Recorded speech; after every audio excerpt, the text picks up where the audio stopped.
How did you get involved in boxing? Well, I've always wanted to be a boxer since I was a kid. I lost sight of that dream for a while, and then as I made some proper changes in my life, I restarted to seek that childhood dream, and then I just fell in love with the sport.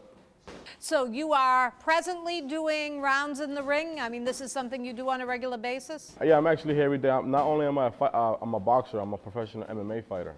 I've always wanted to do boxing, but I got started at I wouldn't say like an old age, but for boxing, it's still a little too old.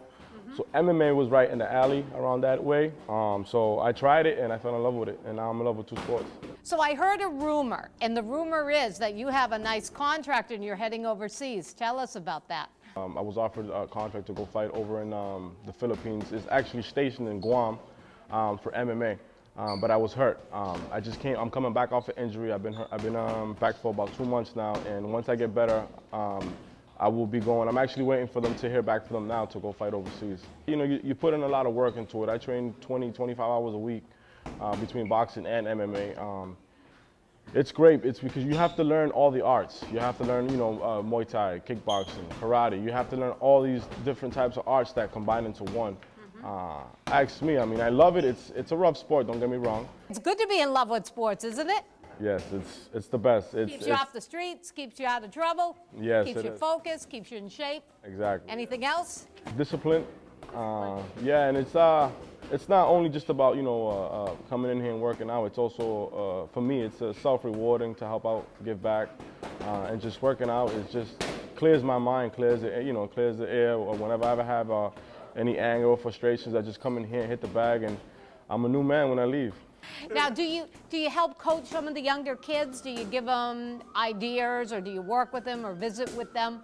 Coming here and sending kids is actually a good thing for me. It's actually a good thing because I'm also a youth counselor and through the city, and a lot of the kids that I do meet on the street, I bring them to the gym, and then we work with them. We get them, after a while, we see if they're proven. See if they want to pursue it in terms of fighting, doing Golden Gloves, or doing whatever it is that they want to do, depending on their age, if they want to turn pro eventually. And it's great because not only are they learning, but again, it's self-rewarding because you're helping somebody out. Congratulations on that. You are literally pulling them off the street and putting them in the ring. Good for you. Yes. One of the things that I'm realizing with myself is that we're from Lawrence, and we're familiar with Lawrence and how poor it is and whatnot. So we come over a lot of obstacles. So just having that alone, we're tougher. I like to say we're tougher than most kids in most surrounding towns. So if we put that into use and we put that into, we gain something, it's real powerful. So I'm trying to make them believe that as well.